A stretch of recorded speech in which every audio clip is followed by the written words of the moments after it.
maintindihan ito. Nagtanong kayo, sumasagot si Brother Eli, edi pagbigyan natin. Sige ho. Salamat po. Sige po, maghintay po kayo.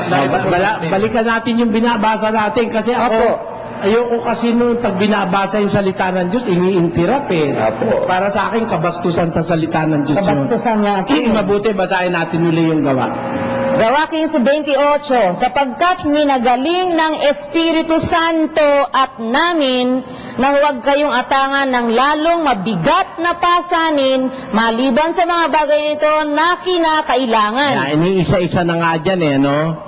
Na yan ay atang ng Espiritu Santo na mabigat. Opo. Ayaw ng Espiritu Santo na atangan ng mga tao ng mabigat maliban dyan sa mga bagay na yan. Na kinakailangan. Mabigat yan, pero kinakailangang iatang ng Espiritu Santo. Na alin yun? Tuloy natin. Na kayo'y magsiilag sa mga bagay na inihain sa mga Diyos-Diyosan at sa dugo at sa mga binigti at sa pakikiapid.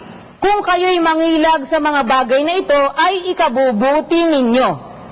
Ayon. Mag-isilag ang wika kayo sa mga bagay na inihain sa mga Diyos-Diyusan at sa dugo at sa binigti at sa pakikiapid. Kung mangilag kayo sa bagay na ito, ikabubuti nyo. Kung hindi mo pinangilagan yan, ikakasama mo. Opo. Yan. Ngayon, yan pinapangilagan sa mga Kristiyano, no? Inisa-isa yan ng apostol na si Santiago.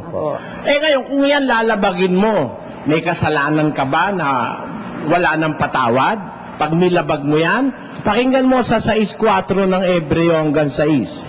Sapagkat tungkol sa mga minsang naliwanagan at nakalasap ng kaloob ng kalangitan at mga nakabahagi ng Espiritu Santo at nakalasap ng mabuting salita ng Diyos at ng mga kapangyarihan ng panahong darating at saka nahiwalay sa Diyos ay di maaaring baguhin silang muli sa pagsisisi. Ayun pala, wala na palang pagsisisi, wala nang kapatawaran, yung mga minsang naliwanagan, nakalasap ng kaloob ng kalangitan at nakabahagi ng Espiritu Santo.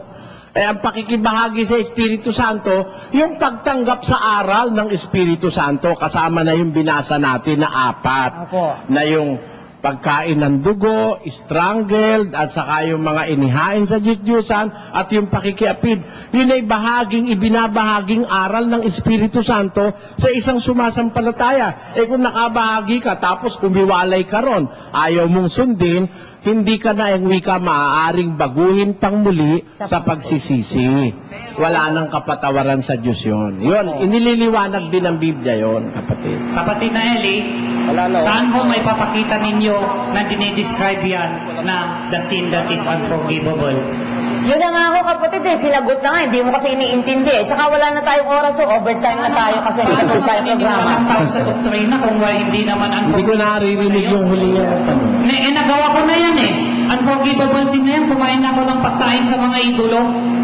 Do you mean na wala na akong kapatawaran sa buhay na to? At conforme sa kalagayan mo. Kung halimbawa, kumain ka. Describing a word as unforgivable eh. Hindi, halimbawa, kumain ka nung alam mong masama, no? Hindi mo pa naman alam yung aral ng Diyos. Kami nang nakakaroon. Patapusin mo ako, napakabastos mo eh. Patapusin mo ako, sumasagot ako sa iyo eh. Talaga palang ikaw kalaban ng Espiritu Santo Bastos ka kasi, bastos ka. Kaya ka hindi nakakaintindi. Napakabastos mo naman, binabastos mo na yung salita ng Diyos masyado eh. Salita ng Diyos ang sinasabi ko eh. Makinig ka muna bago ka sumagot. Mali sa Biblia, pakinggan mo, babasahin ko sa iyo. Ito ang sinasabi po sa Kawikaan, 18 at 13. Nagdudunong-dunungan ka kasi eh, makinig ka muna.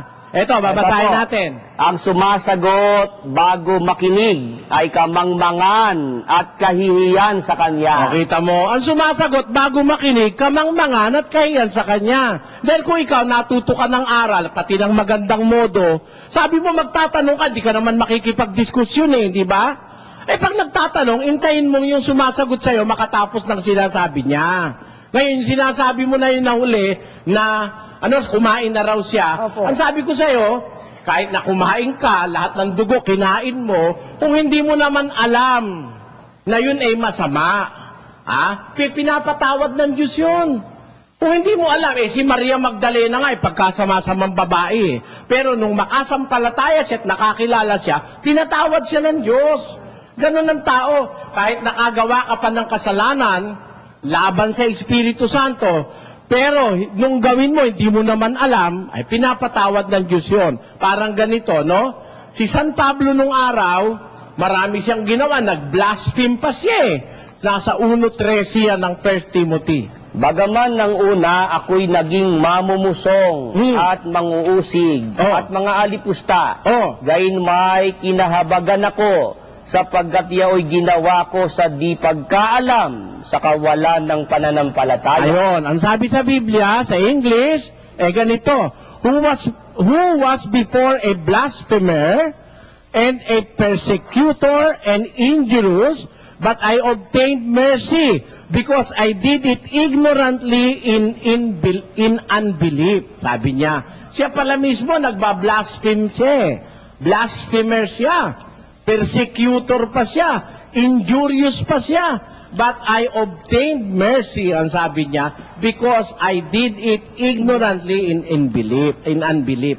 Sasabihin mo, ginawa mo na pala yun. Conforme naman sa conforme sa kondisyon mo. Kung alam mo na, kung hindi mo alam.